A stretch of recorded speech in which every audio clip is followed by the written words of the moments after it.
So, dear ladies and gentlemen here in this room and wherever you are in the world, dear Ahmet Kuru, please feel welcome. We are very, very happy that you are all with us. Islam belongs to Germany. This is a famous and still quite controversial sentence our former federal president Christian Wulff said on our national holiday, and in the meantime 13 years ago. In a very recent interview, he pointed out how important the sentence today is, and it's even more important, so he says, than it has been 13 years ago. Since 2010, to name just a few, the extreme right has grown, the AfD has entered the parliaments, Germany witnessed the mass shootings in Hanau, the murder of Kassel's government president Walter Lübcke, the far too late discovery of the NSU murders. Our constitution guarantees freedom of religion and human dignity.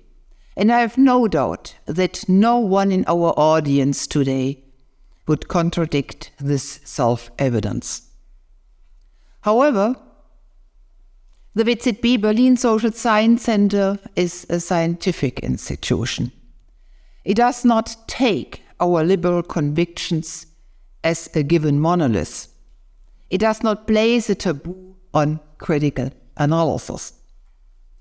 Instead, the Institute looks at complexities, at contradictions. In our case, it's the simultaneity of integration and tolerance and the lack of it. And it takes on a national as well as global perspective. And therefore, it is just as important to look at why the relationship of Islam and democracy can be understood as a very uneasy alliance. Why are only a few Muslim states liberal democracies? How can this be explained? Which aspects of the Islamic tradition will reconcile Islam and liberalism? Which may not? How do Muslims in Germany and beyond understand Christian Wulff's sentence? And specifically, how do liberal Muslims? This is why our new discussion series, Islam and Liberal Democracy in Global Perspective, comes to play. And I'm very grateful to Ruud Koopmans and Tommaso Virgili for having started it. Together with reform-oriented scholars and thinkers from a Muslim background, we want to reflect on the tensions between religion, democracy, and human rights, and how they can be resolved. In other words, together we want to understand the history, the challenges, and the framework in which Islam does, in fact, belong to Germany and to the liberal world. I wish you and this wonderful institution a fruitful and inspiring cycle of seminars. Thank you. And I'm very eager to first listen to Ruud's introduction of your person and then, of course, to you. Thanks.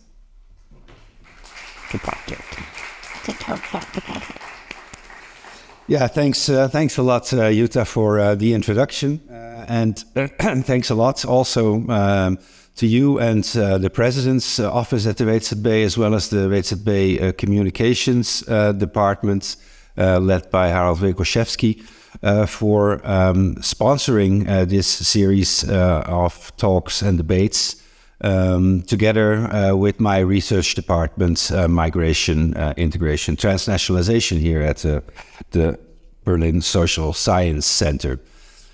Jutta has already said what the aim of the series is. It is to discuss openly the tensions that I think we can observe across the world between Islam in its current form. Ahmed will come to talk of that, and democracy and human rights, but also to look at elements within the Islamic tradition that can help to resolve these tensions. And I think that's also something that Ahmet today will refer to.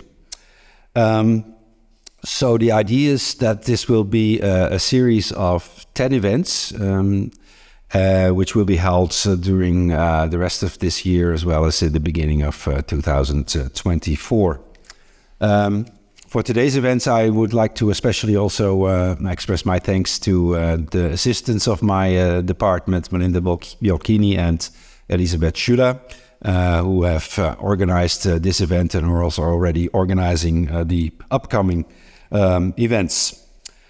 So before I say something about Ahmet Kuru, I want to already give you an idea of what is still coming.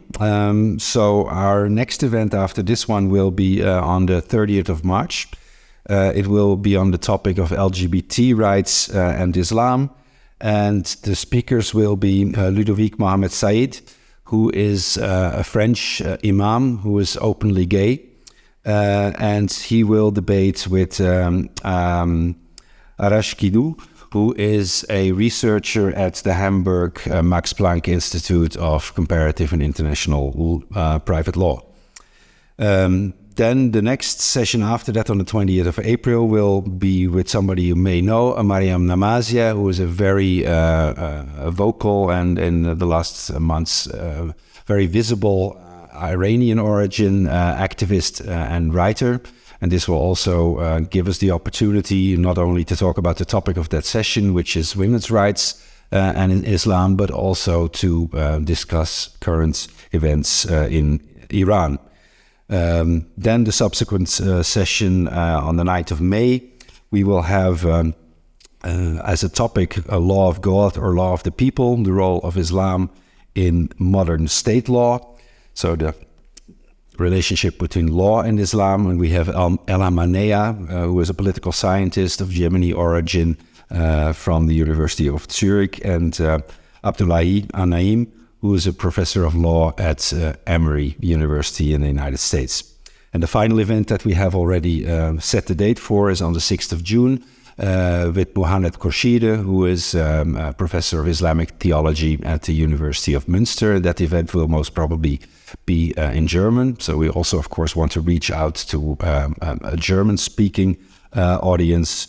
And another event for which we do not have the date yet is with Murat Kayman, who is one of the founders of the liberal Islamic Alhambra Gesellschaft here in Germany.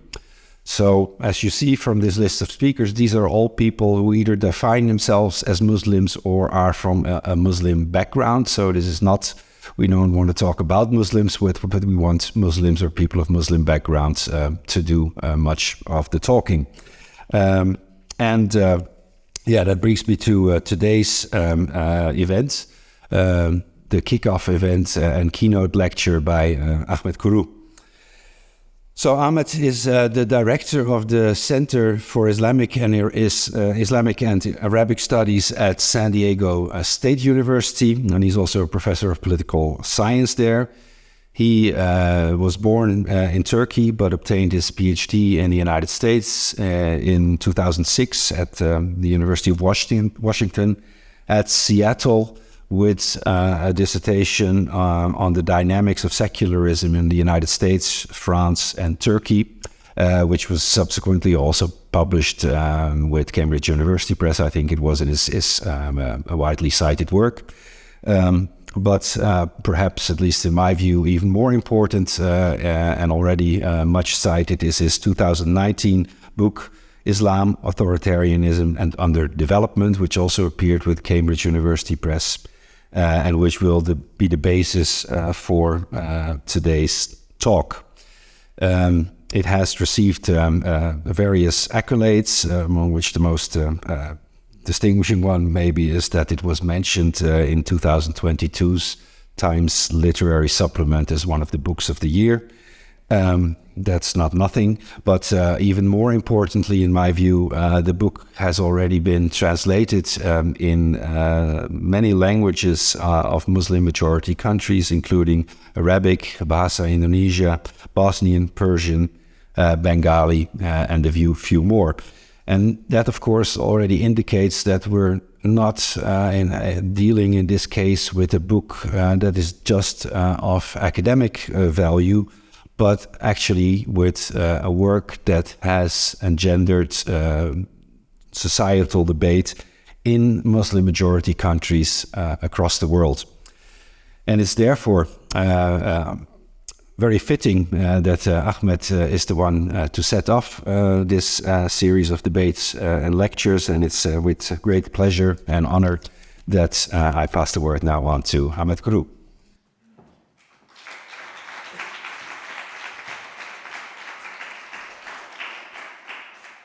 Thank you so much, Ruud, for this kind introduction, and I'm honored by the invitation, and I truly appreciate the new Islam and Liberalism series co-organized by Ruud Koopmans and Tommaso Virgili, and all lectures and discussions sounds very promising and important. I would like to start with remembering those who suffer in Turkey and northern Syria with the earthquakes. And then I would like to, of course, cover, first of all, the definitions of the concept. This important lecture series on Islam and liberalism. And as a political scientist, I also add democracy, as the title shows you, Islam and liberal democracy. And I will try to have a global discussion, both in terms of ideas, economic structure, and social forces. So if we start with the concepts and definitions, each of the three has multiple complexities and receive substantial criticisms. Islam, as defined very broadly, a set of faith principles and practices, has been criticized by certain essentialists who think that Islam has core values that contradict liberal democracy. But at the same time, both in the Muslim world and non-Muslim societies or individuals, they try to transform Islam with certain liberal interpretations, and I think this series, it will bring together important figures to discuss this aspect and how to have a liberal reform. But liberalism itself has been criticized. In my country, United States, there is the postmodern, post-structuralist, but also anti-capitalist criticisms as coming from the left, but also from conservative right. There are strong critiques of liberalism as something denying traditional community values and making us isolated individuals having miserable lives. So that's the critique of communitarian right.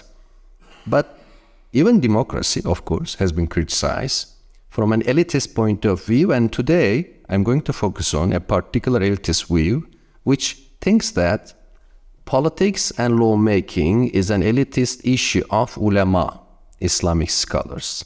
That's something very important and generally ignored because the ulama are very smart. They always avoid to be under spot. And people never realize how they establish a monopoly in an elitist way and become a barrier of democracy. But at the same time, there is the liberal critique of democracy. And I think this is very timely today when we see right-wing populist movements and parties dominating politics in India with BJP, in Russia with Putin, in Hungary, and in the United States we had Donald Trump administration, and of course in Turkey, Tayyip Erdogan. Each of them claim to have majority rule, and if that's democracy, it is at best insufficient. Therefore, I think liberal democracy itself is really what emphasizing important things, including freedom of speech, freedom of assembly, freedom of religions, and other rights and liberties. From this point of view, when I look at empirically 50 Muslim majority countries in the world, I see a problem. And I've been studying this for about 20 years. And every year I am losing one valuable Muslim democracy. I don't want to be dramatic to tell that it's like losing a child. Of course, it's not. But it's really something sad and making me depressive.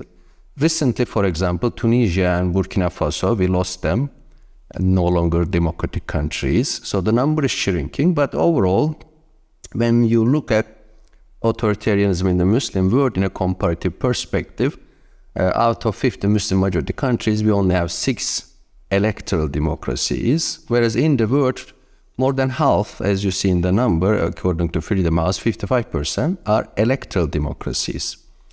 And if you look at these 6 electoral democracies, we cannot define any of them as liberal democracy. Indonesia, Senegal, and others. So, what explains this?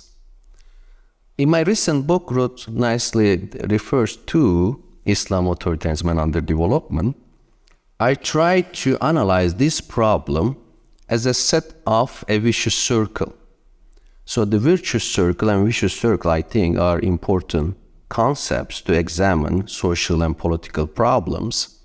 And in the book, I, for example, examine how between 8th and 12th centuries, Muslim majority lands had a virtuous circle of certain level of economic wealth, scientific and academic dynamism, and also some social and urban progress.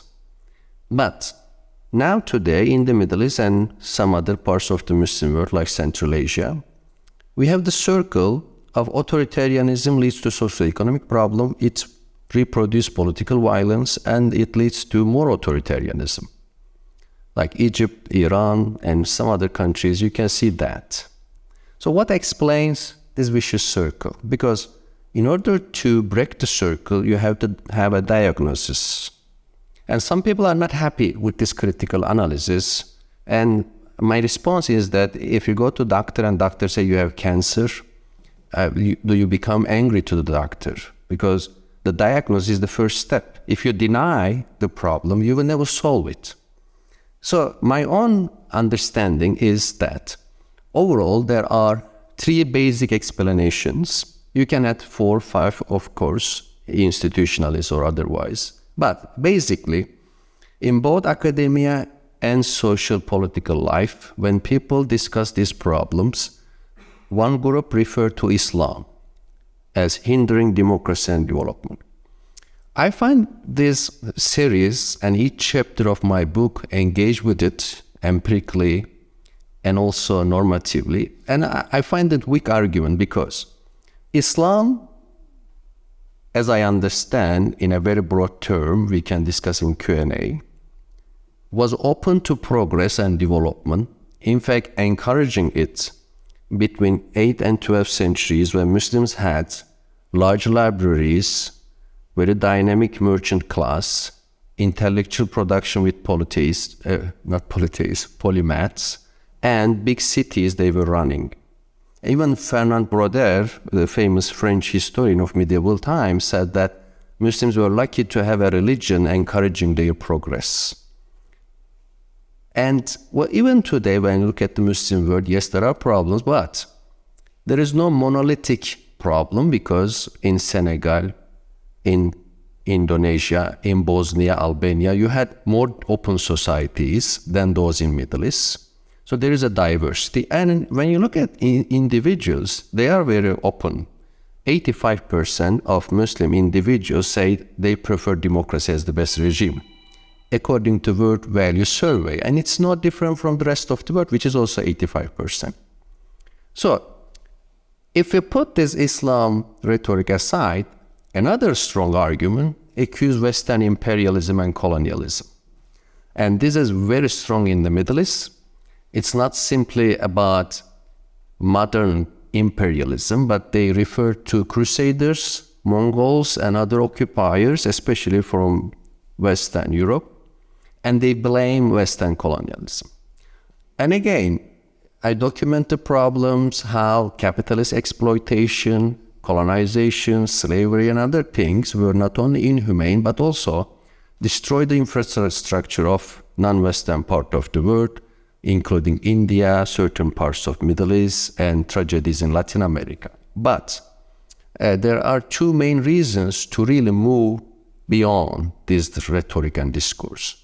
One reason is that there are democratizing post-colonial countries, including Latin American countries and some Asian, and there are also economically growing countries despite being post-colonial.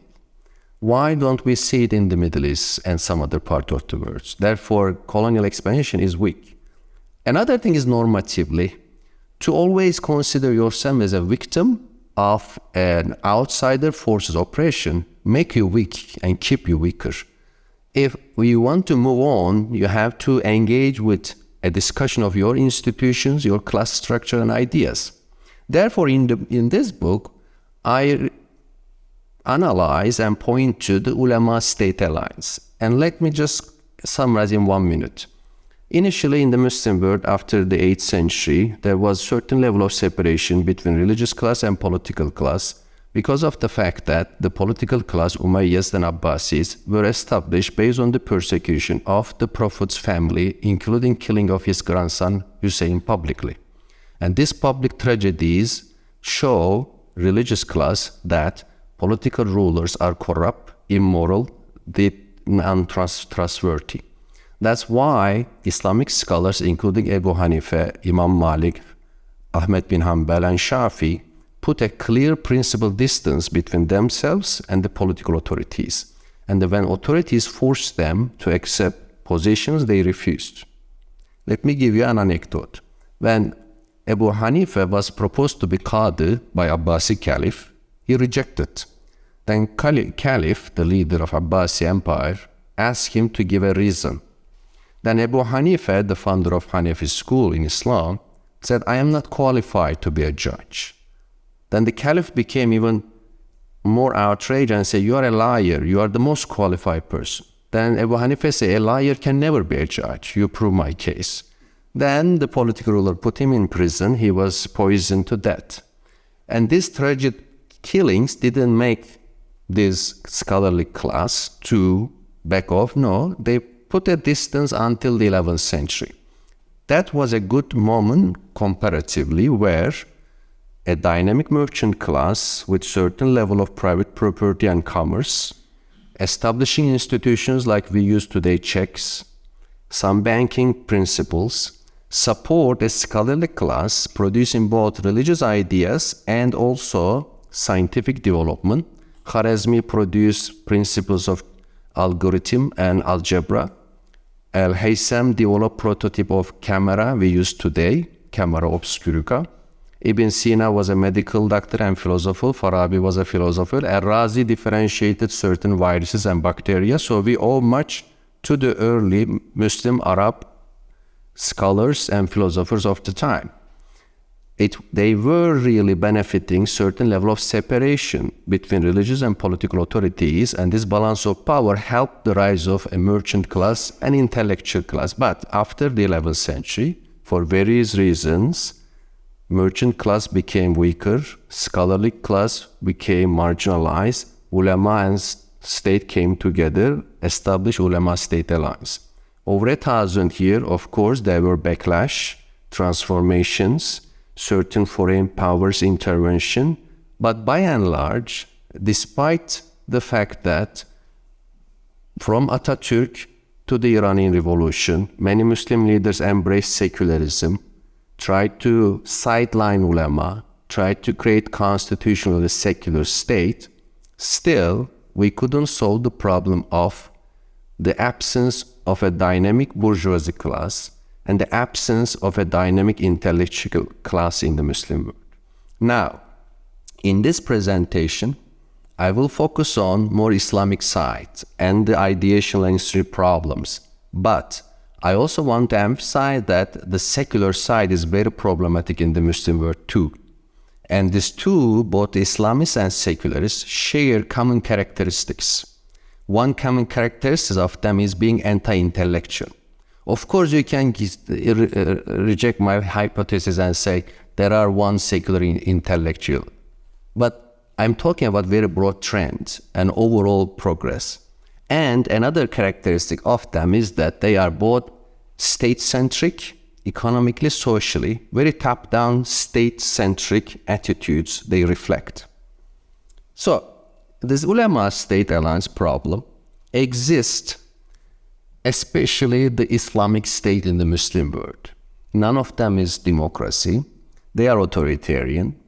They use religion either to justify existing authoritarianism and limit freedom of speech and religion with blasphemy laws and others. If we move a little bit toward the center, there are mixed states. These states do not have Sharia in their constitution. They are not Islamic state constitutionally, but still they have Sharia courts, women's rights are limited, there are problematic religion-state relations, certain forms of ulama-state alliance. And on the left, there is really a large number of secular states constitutionally. Some of them, like Uzbekistan, Tajikistan, Kyrgyzstan, Kazakhstan, and historically Turkey, historically Tunisia, were very much adamant to keep secularism. And in fact, I alphabetically listed the first 13 because this first 13 explicitly say in the constitution, this is a secular state or this is a secular republic. And in the world, this is very rare. In Europe, I think only French constitution refer to laïcité. And in the world, I know Russian and Mexican. So the 13 number out of 50 is a very large number. And the rest 9 between Albania and Uzbekistan don't explicitly say this is a secular state, but their constitutions are not religion-based, not even referring to religion, implicitly secular. And the bold, those who have democracies, electoral democracies, and you may ask asterisks and symbols because Indonesia and Malaysia and Nigeria have certain regions under Sharia rule, although Indonesia and Nigeria as federal system have secular constitution. So, this shows us that despite the fact that secular constitutions exist, they are still authoritarian. Then you can ask me, if it is about ulama-state alliance, why are they authoritarian? Right? I have 2 basic explanations that we can elaborate during the Q&A and discussion. One is that as I said, these secularist regimes, for various reasons, are very authoritarian in terms of ideology, in terms of economic structure. Some of them are former Soviet republics, inherited certain authoritarian institutions from the Soviet regime. Some of them ruled by an elite that use Islamist threat, either genuine or fabricated, to stay in power, as we see, for example, in Egypt, Sisi regime. And among those examples, we have Turkey, where the military was very powerful for a long time until recently. And this secularist version of authoritarianism is one explanation. The other explanation, interestingly, is that even among these secular states, there are certain forms of ulama-state alliances.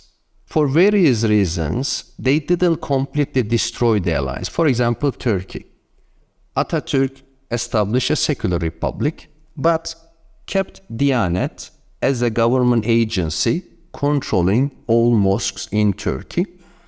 And then today, Tayyip Erdogan is very effectively using Diyanet to control mosques for political purposes, but he didn't establish that. It was the secular regime established, and he found it as an available institution. Either these secular regimes could not destroy the historical path dependence and follow the path to some degree, or they want to control religion, assuming that if we let religion go, it will be dangerous. It's like French laïcité in 1904. Émile Combes, the French prime minister at the time, said that we should not separate Catholic Church. It will be too dangerous. We should make Catholic Church under our control, under the government. but the Emile Combes proposition rejected, and then France passed 1905 law to separate religion from the state. So, what this overall picture tells us? I want to focus on two dimensions. One dimension is economic, the other is ideological, because I strongly believe that agents and structure are both important. Economic structure and ideas are both important. Economic structure in the Muslim world in many countries based on rentierism. So rentierism it basically means that economy is not production based, economy is not export oriented growth based, instead it's based on certain rent. And rent means a gift of nature. It may be oil, natural gas, diamond, gold, or Suez Canal. You sell your land or your geopolitical position without a technological or even agricultural production. And this rentierism helped the ulama-state alliances in many countries, especially the Gulf countries, Iran, Algeria, and Central Asian republics. But even constitutional secular countries like Turkey, there is a different form of rentierism. For example, Tayyip Erdogan government is selling Istanbul lands, turn it into a rent, and now they have a canal project parallel to Bosphorus in order to create new lands to sell and turn it into a rent, selling the land. So both ulama-state alliances and assertive secularists, the rentierism is a big problem. Why? Because in a rentier country, government-controlled economy monopolizes the rent and doesn't allow the rise of an independent bourgeoisie class. And without an independent bourgeoisie, liberal democracy is very difficult. And I want to quote famous political scientist Barrington Moore, no bourgeois, no democracy. And I can say, if there is rentier economy, no liberal democracy. And my table, so I am not normally a number person, but for the importance of this, I prepare a global data set on oil rents. And I look at each country, how much the percentage of government revenue coming from oil rent or from taxation. And in the world, there are 28 countries we call rentier state, in a way that 40% or more of their money, government revenue, coming from oil and natural gas. And interestingly, as you see here, 21 of 28 are Muslim majority countries. Despite the fact that Muslim majority countries are only 1/4 of all countries, they are 50 out of 200, but there are 3/4 of rentier state because 60% of world oil reserves are in Muslim majority lands. And also there is the mentality of rentierism. So this is a problem. At the end, when I explain why I am hopeful about the future, I'll tell you that this is going to end soon, because the joke is that Stone Age ends before the end of stones. We still have stone, but not Stone Age. So that was a popular joke in the United States, anyhow. And the oil age will likely to be ending before the end of oil. Maybe the Ukrainian crisis and German promotion of alternative energies and everything will help the end of the oil age. And this may trigger an economic transformation and new opportunities for liberal democracy and economic entrepreneur class in the Muslim world. So that's one thing really keep me hopeful. So the next thing is ideas. So ideas and economic rentierism, they are connected, but they are still separate. What are the main ideas that I see as major barriers against liberal democracy in the Muslim world? Without any meaningful order, I write four of them. Political participation. Political participation from an Islamist utopia is clearly an elitist project without bottom-up participation. Instead, it's a top-down project. This project, again, started in the 11th century. So if you trace today's Muslim Brotherhood, Ihwan-ı Muslimin, Turkey's Islamist, Iranian Ayatollah Khomeini regime, it all started in the 11th century, by and large, with a single book commissioned by the Abbasi Caliph to scholar, namely Mawardi. And Mawardi wrote Ahkam-ı Sultaniye, the principle of governance. In that book, he really constructed the idea of caliphate. And since that time, today, many Muslims accept there is the radical terrorist form ISIS, Ottoman Caliphate, and they all refer to caliphate. Interestingly, when so-called modern Muslim scholars, moderate Muslim scholars, wrote a letter to al-Baghdadi, the leader of ISIS, they were very kind, respectful, and said that we agree with you, or implicitly, but the phrase they use is that to choose a caliph is obligatory, wajib, for all Muslims. But the way you choose your leader, al-Baghdadi, is wrong. So, even the so-called Al-Azhar, Mufti of Egypt, present themselves very moderate, they strongly believe in caliphate. And the caliphate, for me, is, first of all, it's not coming from Islamic theology. As I said, it's historical construction, but it's very problematic because one man, caliph, should be, of course, man, from Quraysh tribe of the Prophet's Arab tribe, became caliph, better if elected by some people, but can declare himself and by force impose, that's no problem, and stay as caliph as long as he didn't die or didn't become a non-believer, etc. So, and then everything else, courts, governments, and everything receive legitimacy from that one man. So, Mawardi wrote that. 50 years later, Ghazali, in his famous book, Al-Iqtisad fil I'tiqad, the one moderation in faith, repeat the same idea.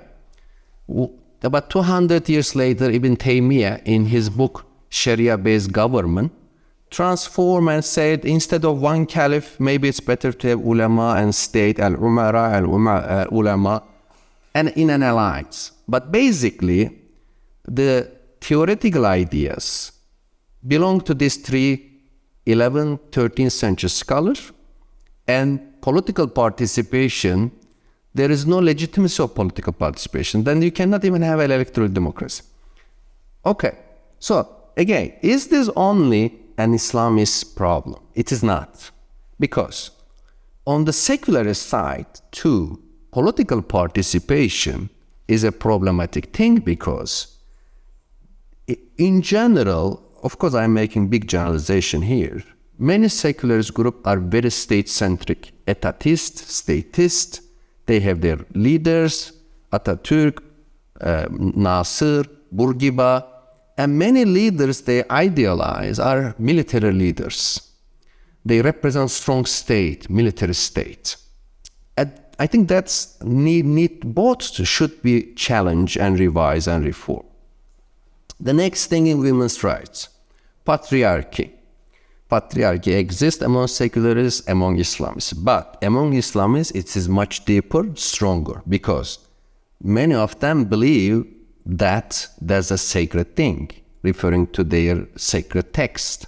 And the idea that women can get only 50% of share in inheritance, 2 women equals to 1 man in certain court witness rules.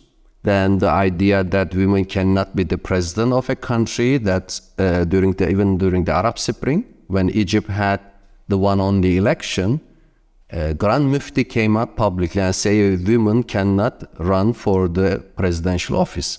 So this is a big problem. I don't need to talk about it. It's very well known, right? I remember that I was in Damascus in a Friday prayer khutbah, a Jummah khutbah, and the Imam was saying, ahmaq means stupid, imbecile. How do you think that men and women are equal? So that's probably the most horrible khutbah I ever heard, but I still remember it. So then, minority rights. You can think of religious minorities, ethnic minorities, or ethno-religious minorities. And again, when we look at original text, some writings of Imam Shafi, then certain writings of Mawardi, and the classical fiqh, Islamic law, had certain restrictions over the non-Muslims' public life. Most of them were not really implemented in medieval times in Baghdad and big cosmopolitan areas. But today we live in a rationalist world that people really want to implement what is in the book. So if the legal texts include discrimination, eventually they will turn into a political project. On the other side, secularists, they don't have holy books, etc. of secularism. But unfortunately, again, because of the idea of military state, national unity, nation building, many secularists find at least legitimate to discriminate minorities. That's the problem. And last but not least, the problem of freedom of speech. The blasphemy laws are really notorious. In the world, there are 72 countries with blasphemy laws. Half of them are Muslim majority. But in many non-Muslim cases, like Europeans, they are dead words in the law books, not implemented, and recently became abolished. But in the Muslim world, the problem is that out of 32 countries with blasphemy laws, 6 of them have capital punishment. One of them is Pakistan, is really the most notorious case, where you have 1,500 people prosecuted. Over 70 of them, including many Ahmadis, were lynched. And this blasphemy thing really destroying any idea of freedom of religion and freedom of speech. So on the secular side, there is the problem of national taboos, that you cannot discuss certain leaders, certain ideas. But the problem is less degree. I think the Islamic side is a bigger problem with blasphemy laws and the idea of punishing apostasy. So now, it became too depressive. I became depressed by my own presentation. Hopefully we'll have better presentations in the future. So, one more criticism I have is that when we look at the Muslim thought, there is kalam and fiqh. Kalam, basically theology, sometimes called subjective theology, and it's about metaphysical discussions and philosophy. More practical issue is fiqh, Islamic law. And fiqh emerged both Sunni and Shia. Initially, it was much more open-ended. We have some books like 11th century Shehristani book, Al-Milal wal-Nihal, the nations and communities, where he listed about 100 different schools. But in the Sunni world, which represents 85% of the Muslim world today, and 46 of 50 Muslim countries, the Sunnis somehow end up with 4 schools out of 104. And these 4, one of them, Hanafi, which is the dominant in Turkey, Pakistan, and Central Asia, was initially very reason-based. Because Abu Hanifa himself, the person I referred to in the anecdote, punished by the Caliph, was a silk merchant, independent bourgeois and Islamic scholar, reason-based, not literalist. But after him, a more literalist methodology of law was produced by Imam Shafi, that whenever there is a decision, you first look at the Quran, then the reports of the Prophet saying and actions, hadith, then the ijma, which means the consensus, then you can make analogy. For example, is smoking forbidden in Islam? I look at the Quran, there is nothing. I look at hadith, there is nothing. If the ulama reach a consensus, okay, this is haram. If the ulama didn't reach a consensus, I make analogy. Oh, drinking alcohol, haram, smoking, maybe, maybe not. So this is the methodology. So this methodology became very strong because, first of all, out of 4 Sunni schools, all 3 others embrace it. then it became really an epistemology of Muslim thinking. I can elaborate in the Q&A, but let me refer to a very famous Muslim thinker, Moroccan Jabiri. Jabiri says, if you ask me to define Greek civilization, I would say civilization of philosophy. And the modern West, I would say civilization of science. If you ask me Arab Muslim society, I would say civilization of law, basically fiqh.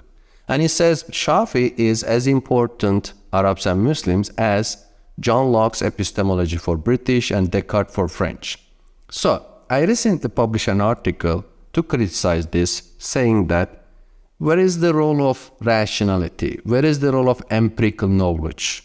Many things we discuss, demography, population control, etc., are really requiring to add empirical knowledge and rationalism to this epistemology, because this is extremely literalist and it gives too much power to ulama, because Islamic scholars, ulama, have the consensus, ijma.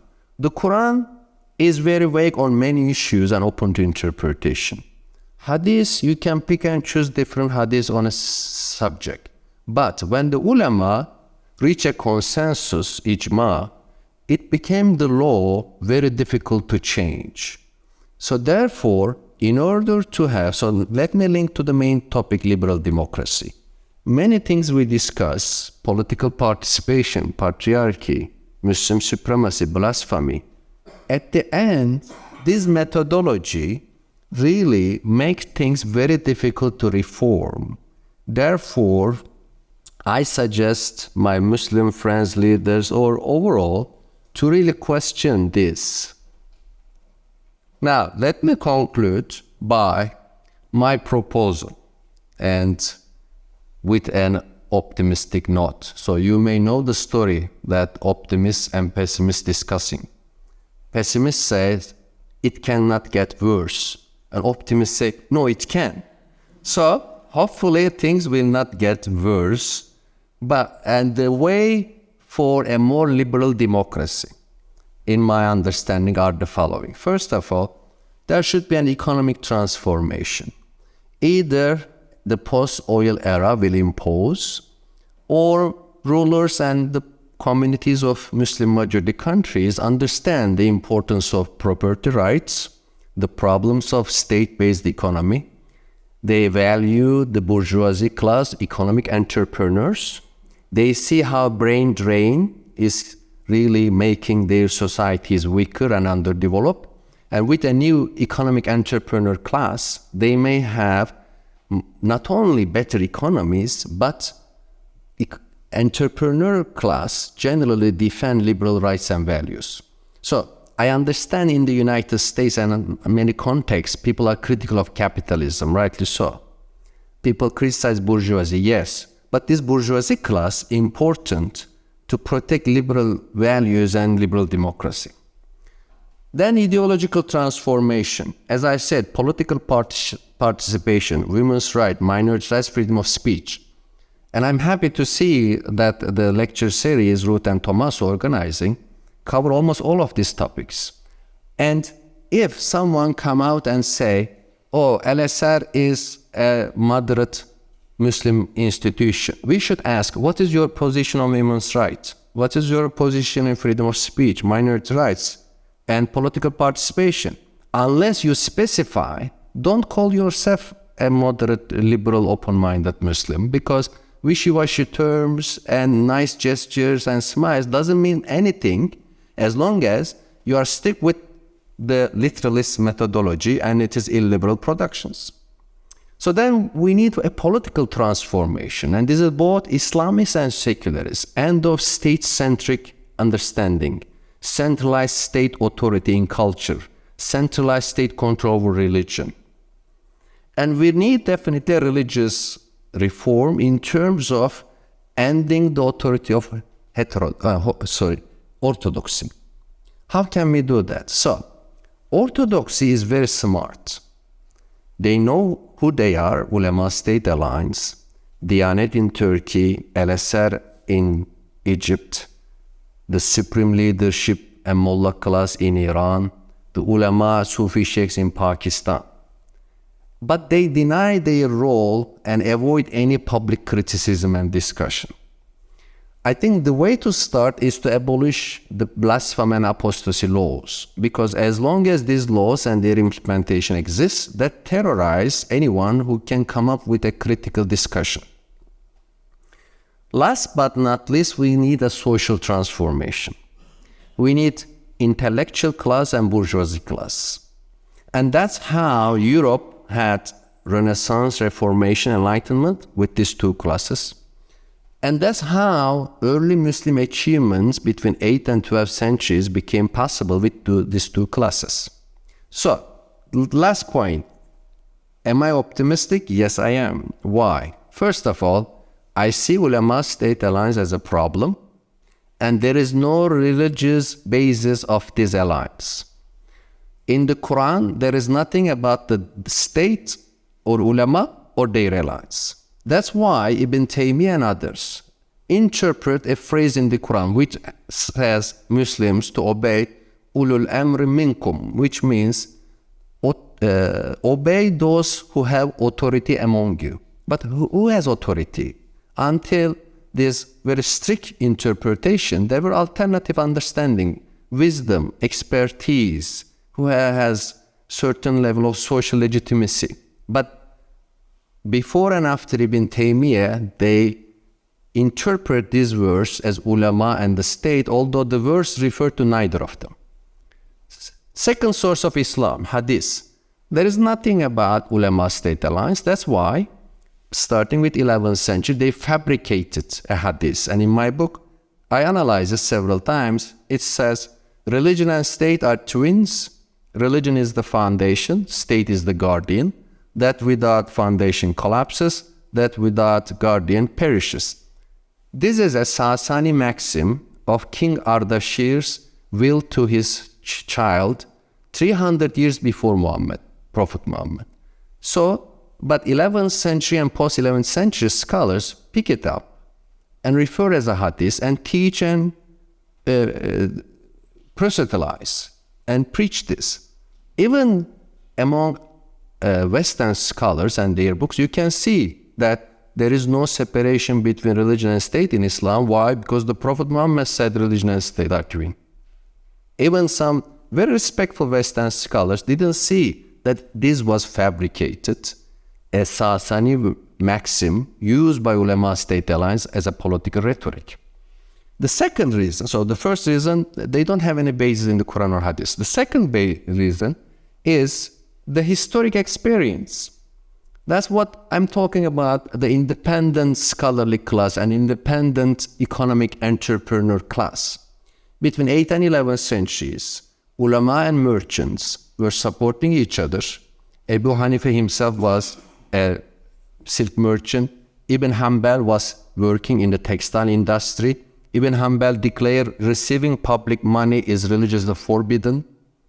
And not only these leading scholars, but we also have numerical data.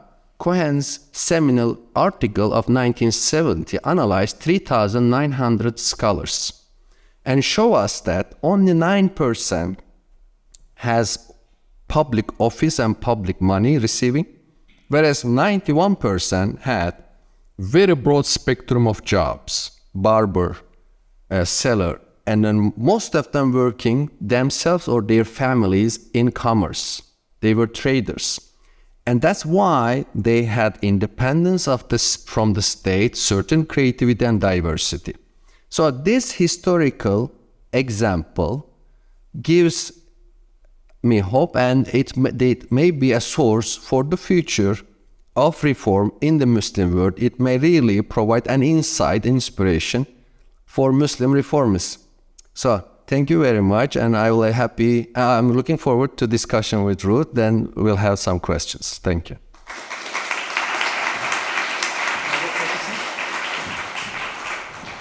Yeah, thanks a lot, Ahmet.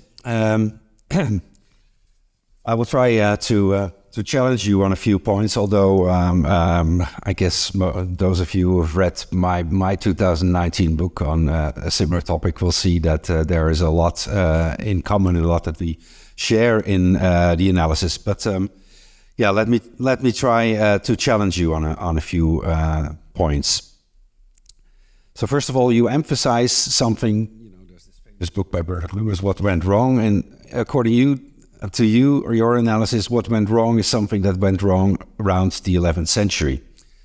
And that makes one wonder why, for quite a long time after the 11th century, the Muslim world was actually not doing so badly. I mean, from the 11th century onward, for instance, the Mughal Empire conquered almost the whole of the Indian subcontinent.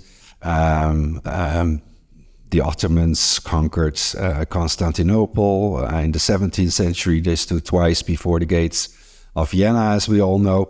So actually, it isn't until the 18th century that it becomes apparent also to the Ottomans themselves that they're starting to lag behind the West.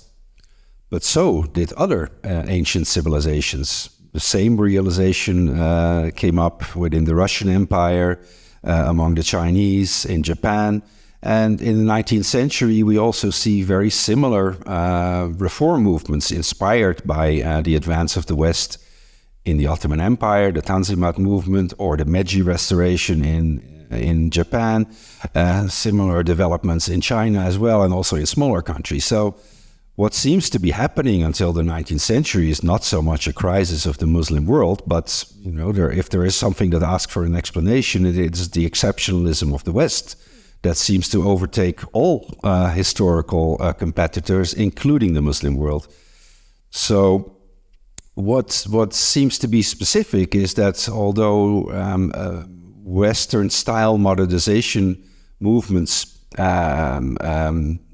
were started in all of these non-Western civilizations, the one in the Muslim world, although it was also very strong, Ataturk and in Iran, etc., those were secular regimes. From the 1920s onward, there is the rise of a strong counter movement, religious fundamentalism, which then from the 1970s onward becomes increasingly dominant and leads to the tragic domino effect of one after the other of Muslim democracies falling to authoritarianism, often religiously inspired authoritarianism, and religion playing a more and more important role. So if the cause is really in the 11th century, why does it only become apparent in the 20th century or even since the 1970s? That's my first question. The second is, you point to the ulama-state alliance, but many of these movements that actually bring down these secular and sometimes democratic regimes, mostly they were democratic, but at least they were secular and sometimes more respectful of human rights, women's rights, for instance, than these Islamist regimes. They actually challenge the ulama-state alliance. So fundamentalists are often very critical of the ulama. They want to replace them and establish Islamic rule. So to some extent, it's something that is, for instance, argued by Jonathan Lawrence, good friend of both of us, who actually argues that, the rise of religious fundamentalism and IS, etc., is actually because of the breakdown of the ulama-state alliance, and he actually advises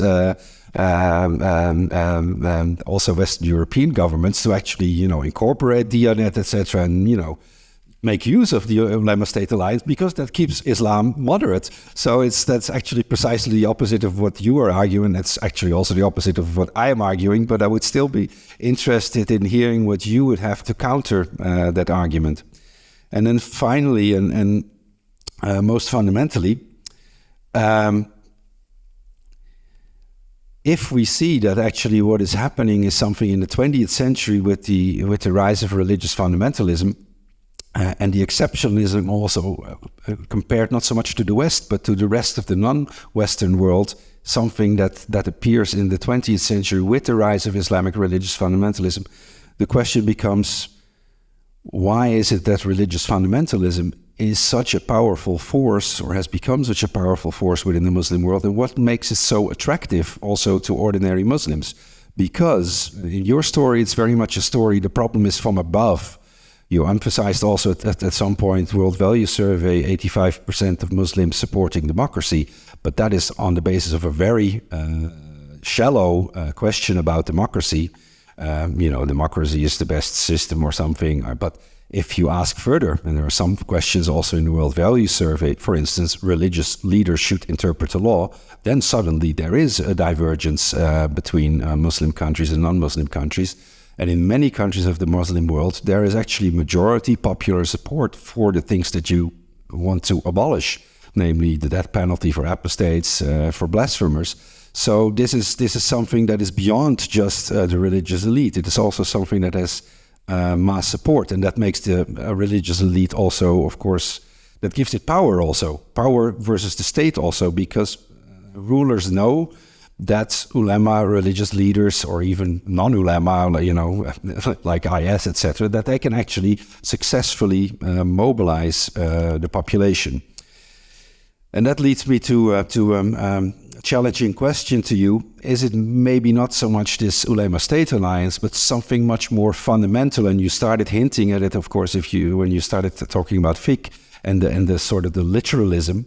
But the literalism has this effect because there is something in scripture, in the Quran, and also in the authoritative hadiths, which are accepted by all the Muslim schools, all the religious schools, and also by most ordinary Muslims.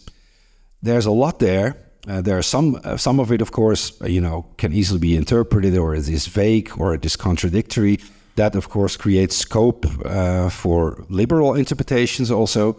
But there's also a lot that is quite clear. If you read Al-Nisa or Al-Maida, for instance, it says very clearly, but there's really no doubt about it. Men should inherit twice, or women inherit half of what men inherit. There were even, the punishing thieves by cutting off their hands. It's very literally in the Quran. That polygamy is there, that men have the right, of course they should first warn their women. It says, man is, God has ordained men above women. And the woman should obey man. If the woman doesn't obey, I don't have to tell you, but it says that very clearly. It's very difficult to say, well, now we have to sort of interpret this, because it is extremely clear. And isn't it the problem then that it is one of the central tenets of the Islamic faith that the Quran is the direct word of God. It's the literal word of God. And who is to doubt the word of God? And that's Muhammad, although he's not, unlike Jesus, who is supposed to be the Son of God, which you would say makes him more elevated. But the Bible emphasizes time and again that even though he's the Son of God, while on earth, he is a human being, a fallible human being who has all kinds of weaknesses, including doubting the existence of God or the goodness of God. Whereas the example of Muhammad is seen by most Muslims as an infallible example. So it has to be. I wouldn't want to ask you whether it is not more than just saying, okay, we have to exclude the ulema from political power, which is actually, as you showed, in many Muslim countries, or many not, but at almost half of them, that is actually the case. And still we have very similar problems there. Even secular states there, they can often not avoid, even a country like Tunisia, for instance, this debate about the abolition of inheritance law was very difficult, because it is so easy for fundamentalists and for the ulama to say, this is, here it's said, it's black and white in the Quran. So those are my 3 points. So can something in the 11th century explain something that happened in the 20th century? Can the ulema states alliance actually be something that leads to moderation and prevents radicalization? And is the problem not deeper? And is it not related to fundamental tenets of faith about the relationship to the Holy Scriptures? Thank you so much, Ruud. Truly challenging and insightful. I have to write an article just to respond. And I took notes, and they will help me in my future research. Can I look at the audience while answering? Is it fine? Yeah. then we have a broad discussion rather than between us. So these are truly important points, and I'm thankful to Ruud because it helped me to mention things I didn't have a chance to elaborate during my presentation.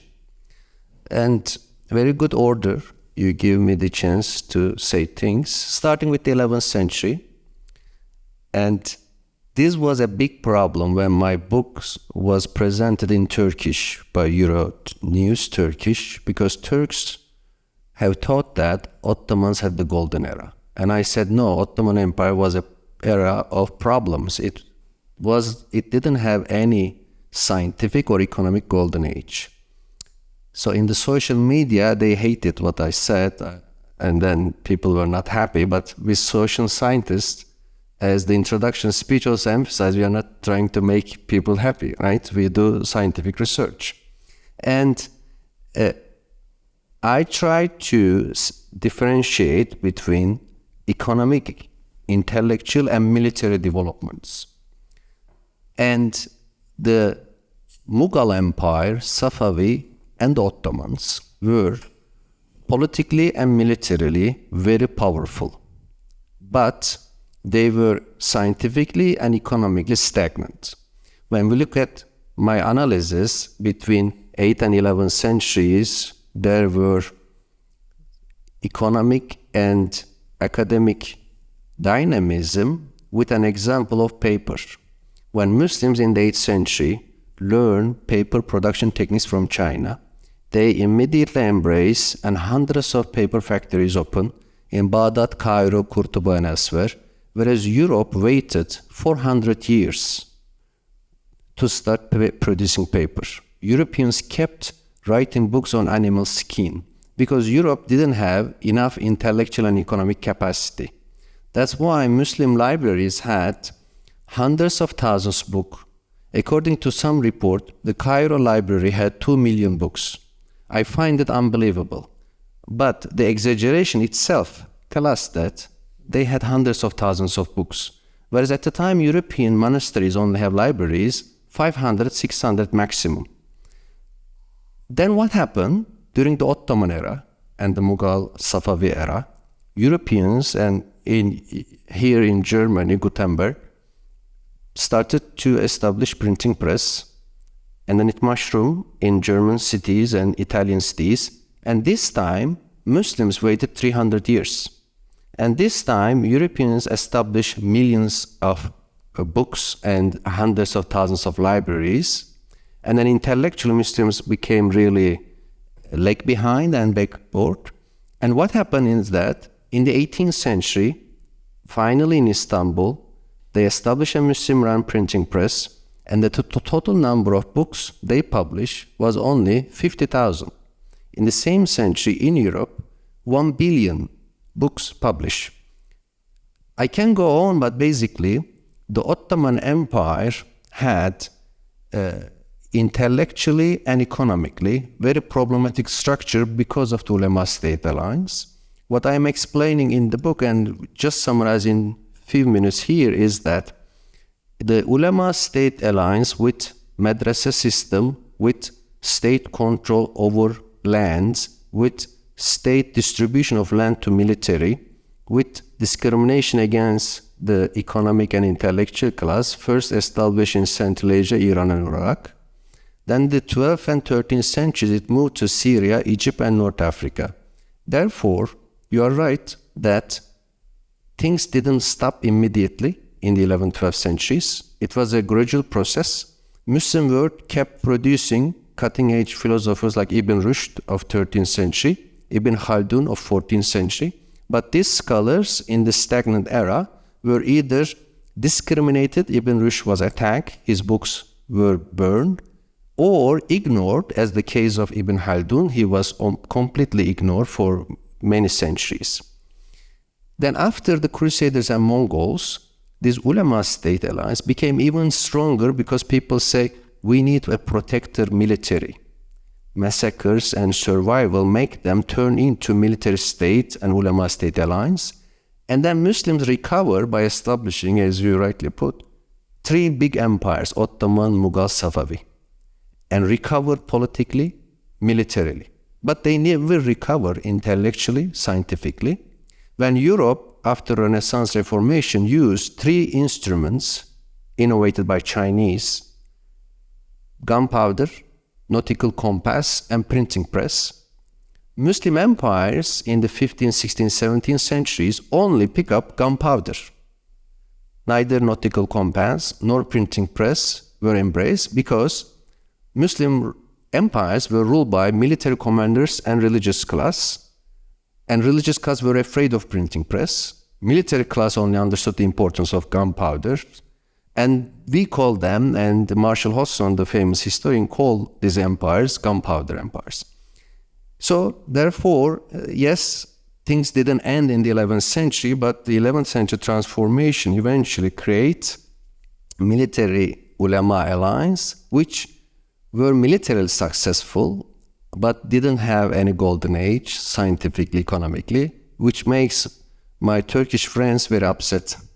But that's my research. So then the next issue about, you are right that in the 19th century Tanzimat reform in Istanbul and Muhammad Ali Pasha reform in Cairo, they try to really reform because they understood the problem. Ibn Khaldun, for example, mentioned the decline of science.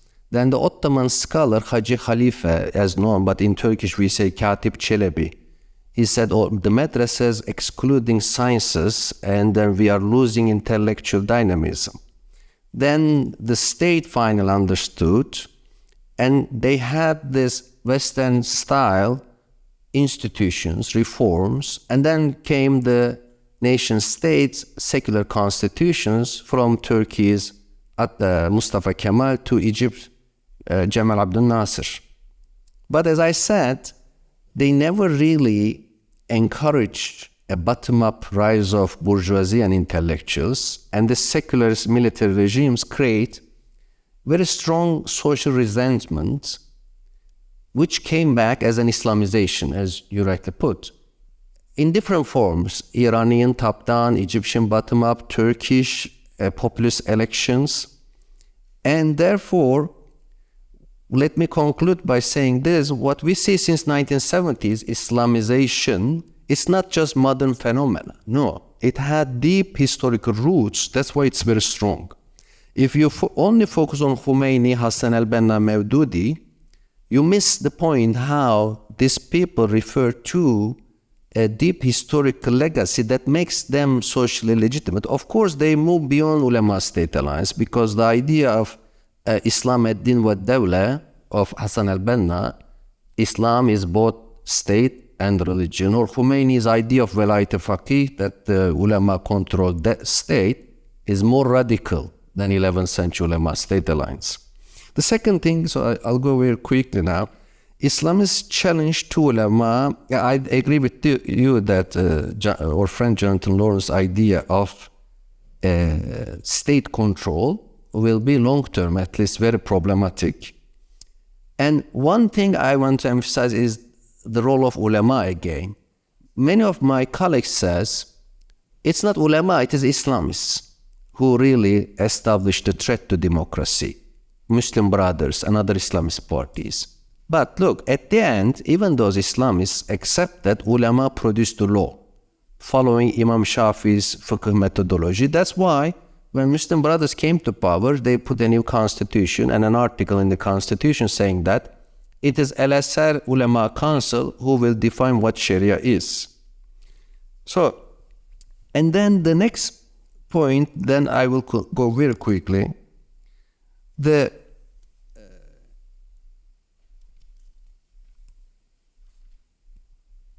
literalism in and then the role of Quran. This is a very important point. First of all,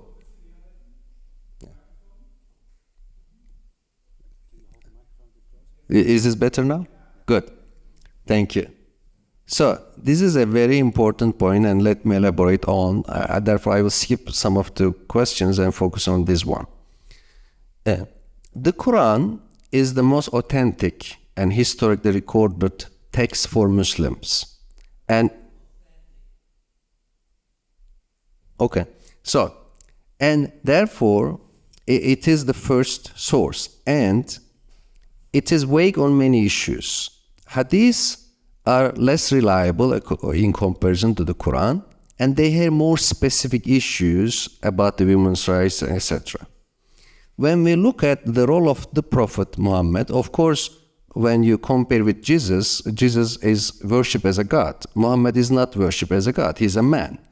And there, in a very famous hadith, he said that you know your worldly affairs better than me, therefore follow your worldly experience. Now, can we blame or put Quran under the spot as the source of problem? In my book and in general, my understanding is that Muslims generally don't follow the Quran. For example, the Quran starts with basic verse about reading, right?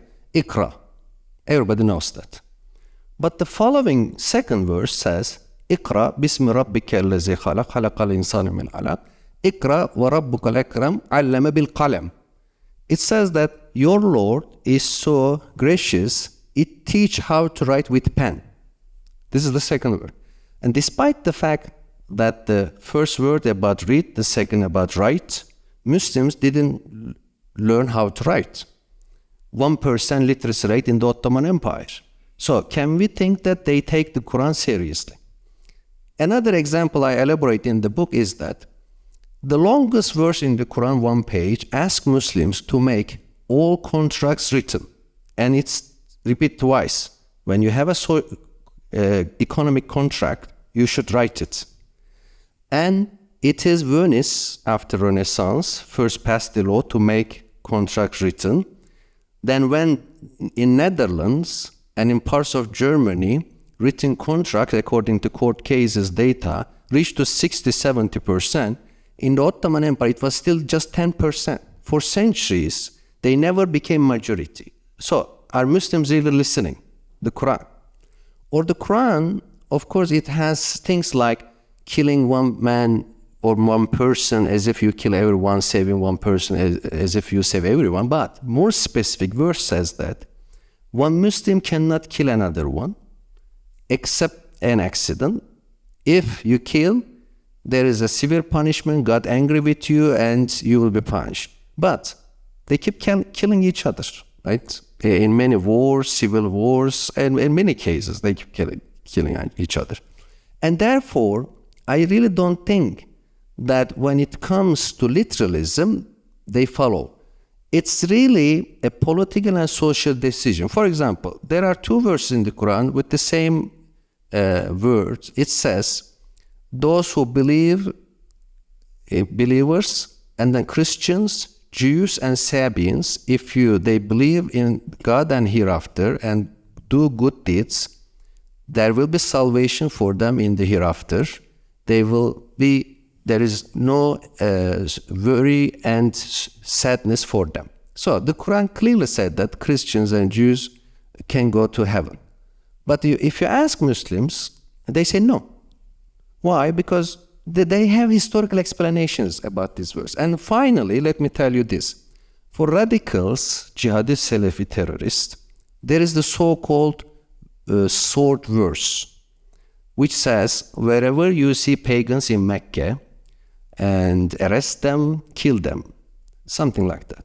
They say that this one verse abrogated 140 verses about peace, coexistence, in the Quran. So what I am trying to say is that Muslims are very arbitrary. Sometimes they take verses literally, sometimes they don't. And yes, there are verses about women's rights, but Fazlur Rahman and others say that take the message when the Quran says women has half share in inheritance. At the time, it was zero everywhere in Europe, in the Middle East. If the general trend and the message of the Quran is more egalitarianism, the Quran order today, full egalitarianism, one share to men, one share to male, one share to female. And Muslims accept slavery, for example, they abolish slavery despite it's the Quran. They can abolish restrictions over women's rights if they have a historical understanding, interpretation. And final line, does the Quran allow it? I think it does, because there's a specific verse in the Quran saying that certain verses in this book are metaphorical, certain verses are not. Only God and those who are wise know which verses are metaphorical. So there is an open-ended debate. Yes, there are verses in the Quran restricting women's rights for a more modern perception today, but Muslims can put them in a historical context, reinterpret, and because of their political interest and ideological affiliation, they have reinterpret Quran in a very radical way. Why can't they do it for more liberal, open understanding of religion today? Thank you. Thank you, Ahmet. I will not reply in turn because I think it's now time for the audience to have their go. So, yeah, who can I give the word for questions and comments? Yasmin first.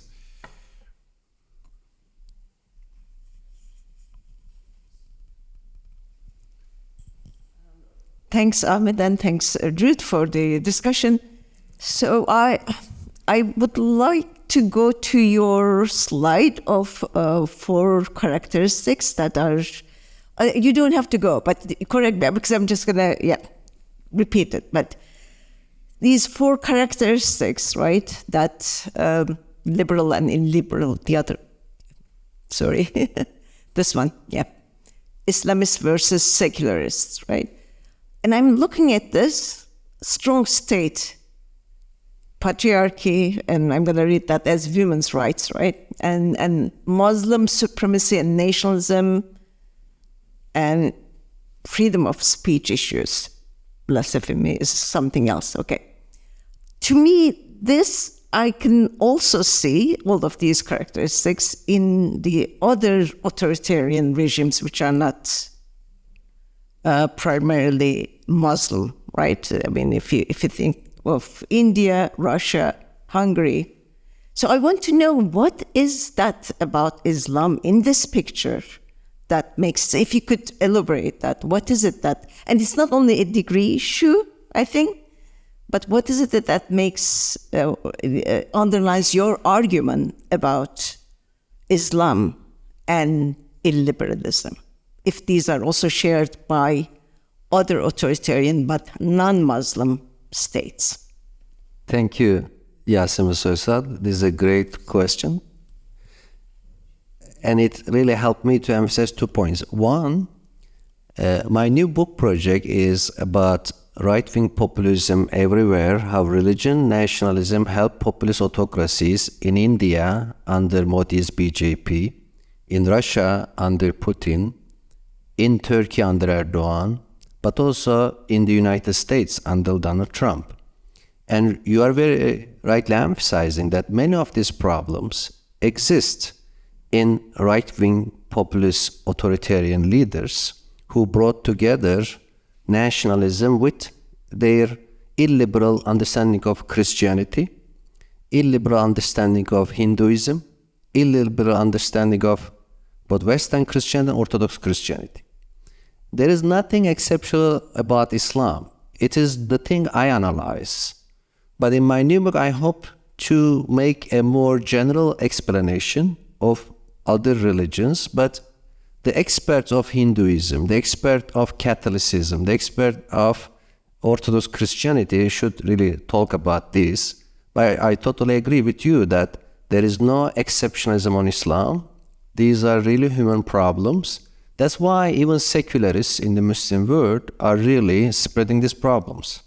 And the second thing I want to emphasize is the difference between criticizing Muslim majority countries and criticizing Muslim minorities in Western societies. Because recently, I wrote an article criticizing blasphemy law in Pakistan, and it was translated into Hindi.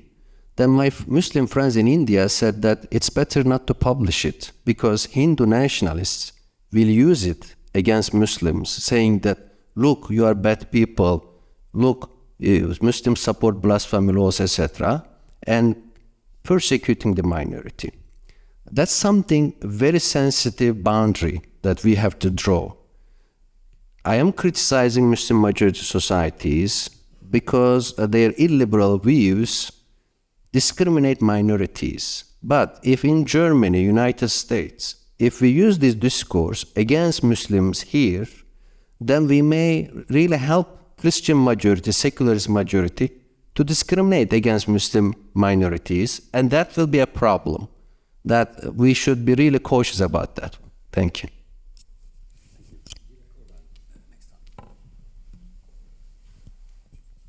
Thank you, Ahmet, thank you for this.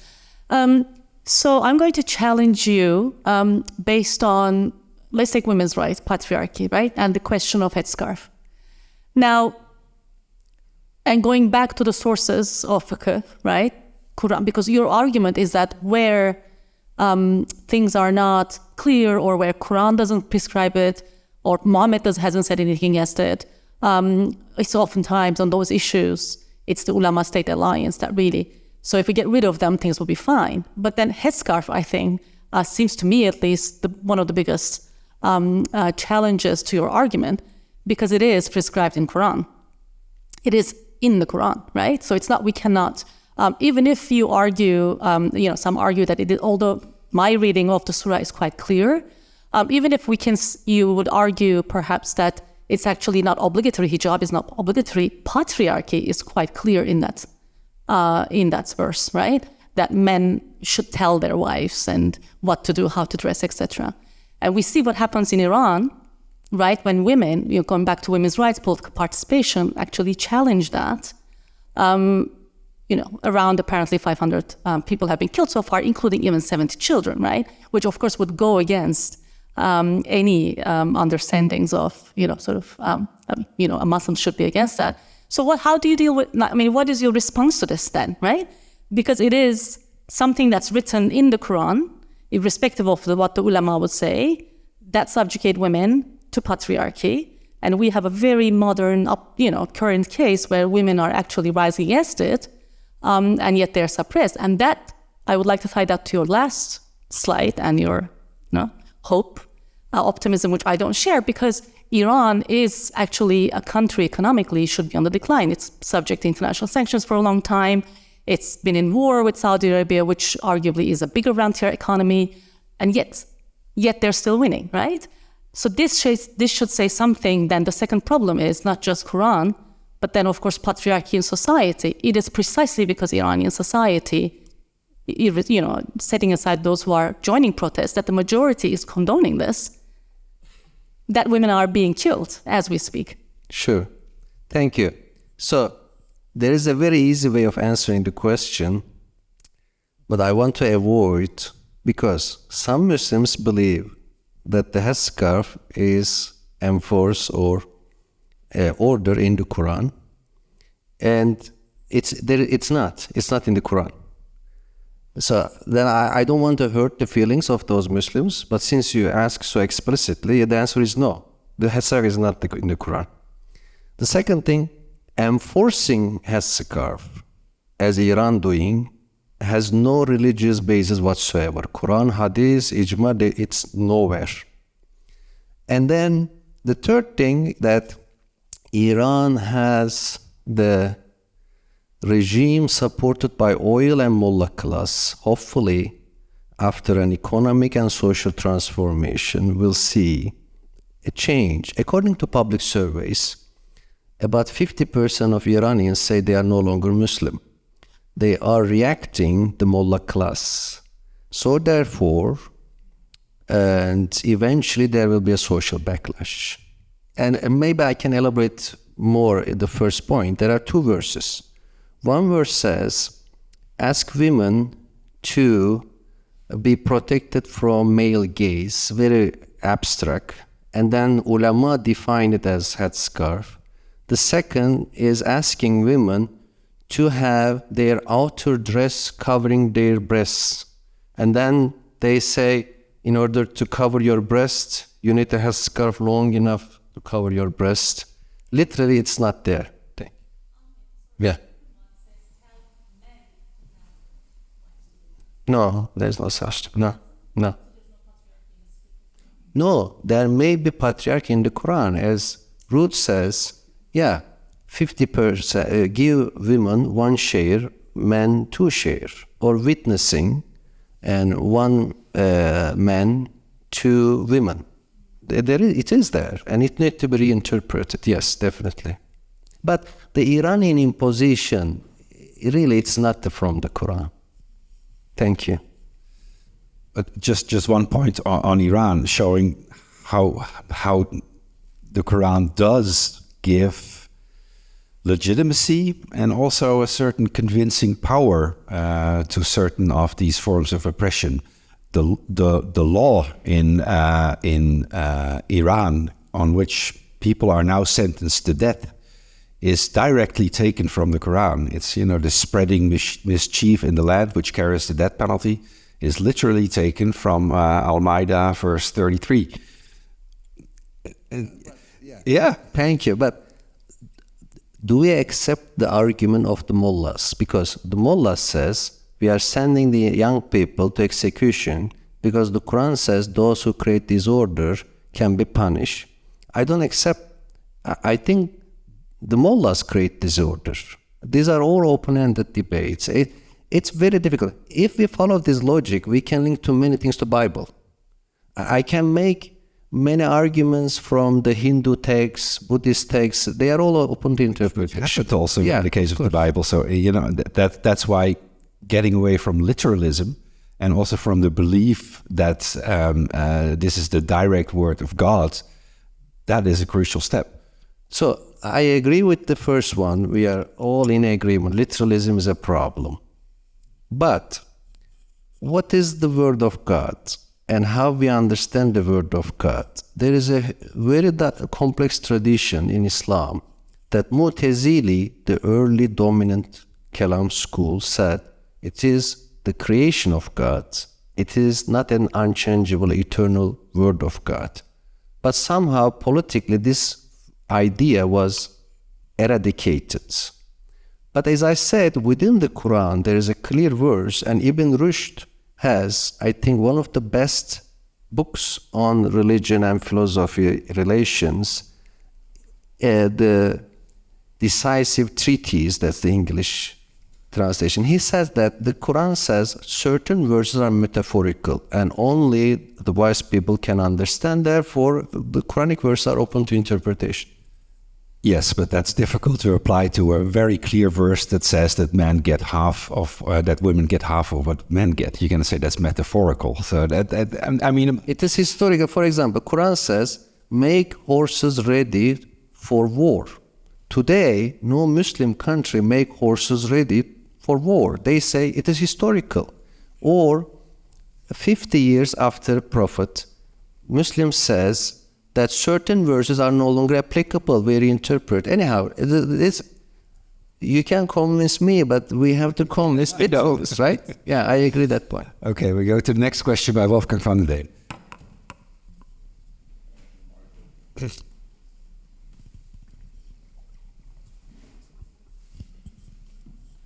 You started with a scheme that put the social problems on the one side, but the social problems during your talk receded to the background, and you discussed cultural issues, more or less, especially fundamentalism. So there may be a connection between the social problems and fundamentalism, but you didn't deal with that. And fundamentalism, of course, is a real challenge to political liberalism, because political liberalism is not only about individual rights, but about pluralism of values. Yeah?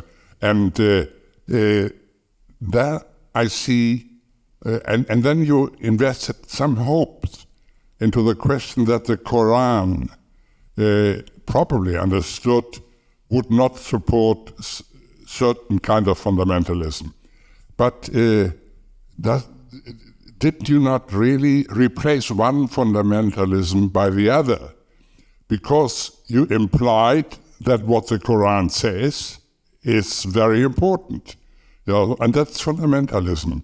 Yeah, so you do not proceduralize disputes about religion, but you seek the true religion, and that means that the whole analysis somehow is somehow fundamentalism penetrates into the analysis. Yeah.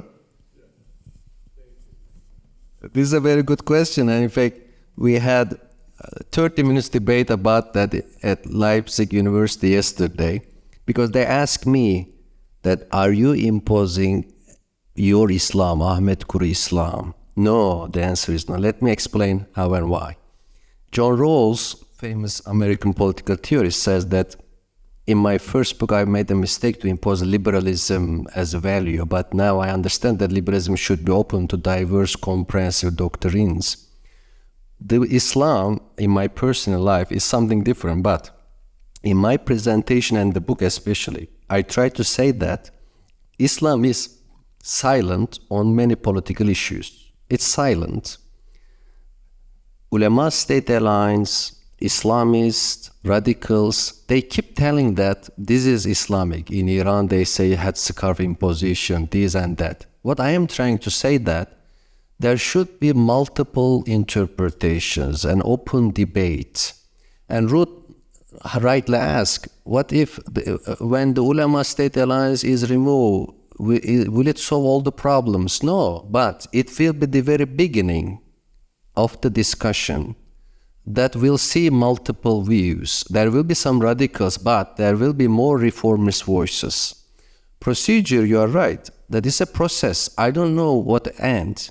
And I'm not saying that Islam preaching women's rights. No, I'm saying that there may be a women's right, pro-women's right Islam.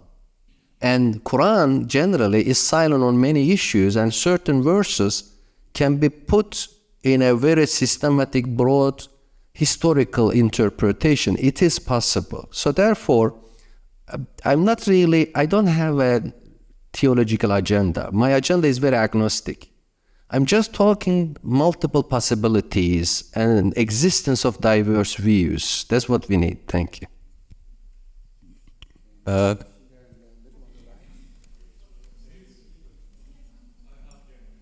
The microphone already.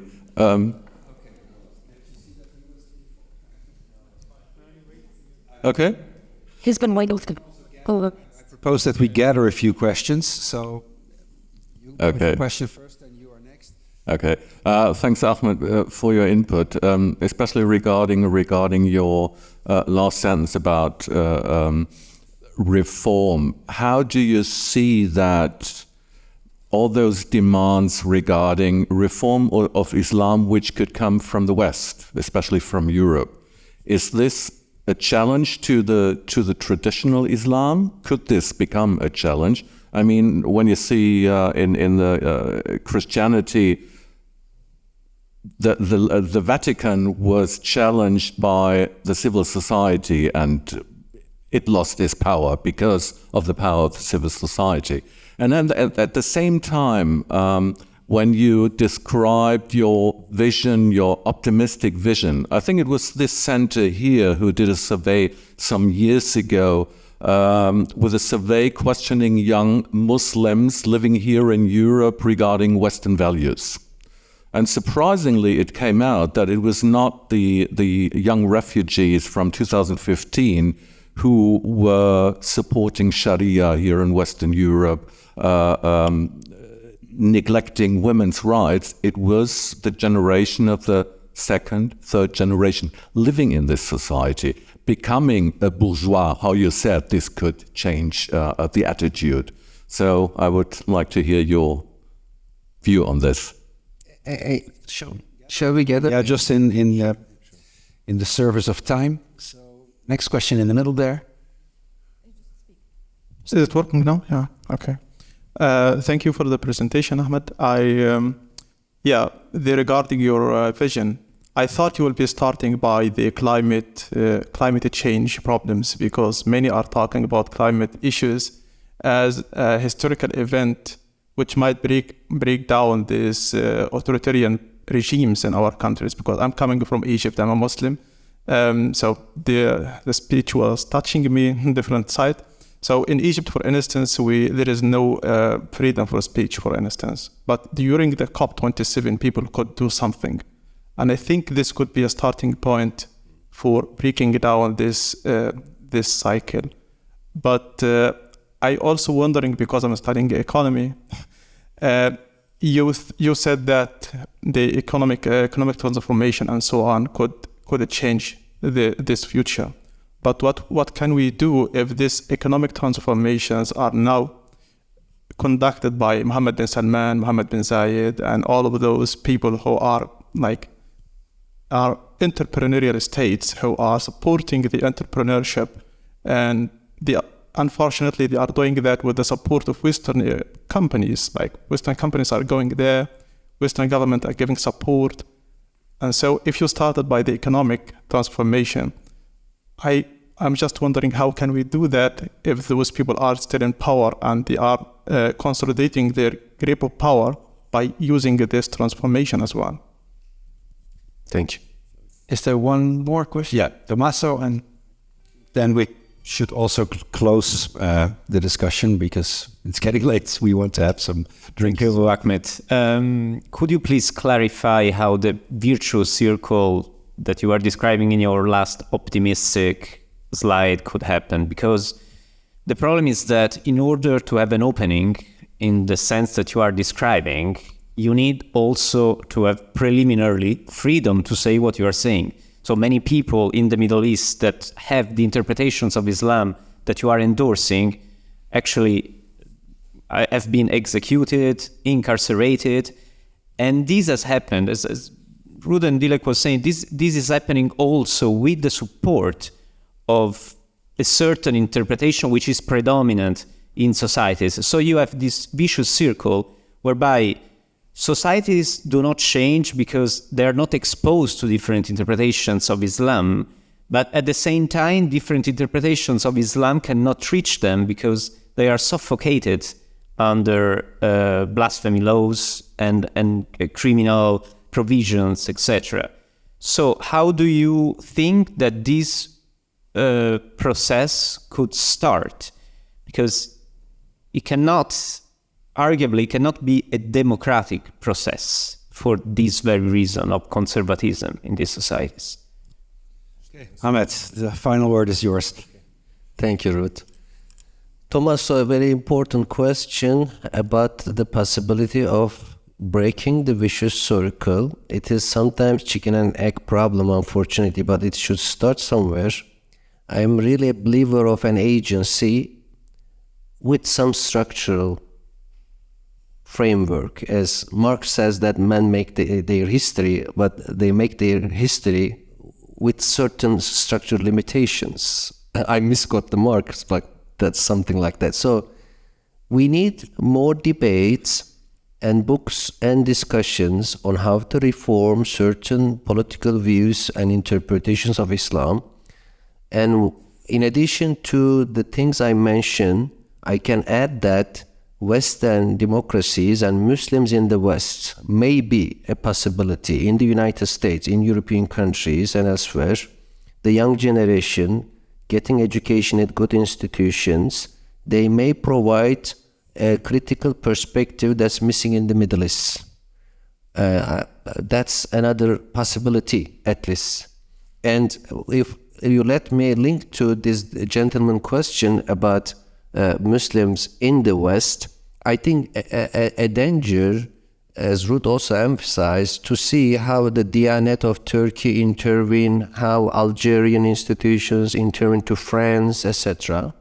Because the foreign interventions are generally more patriarchal, more state-centric, and political propaganda.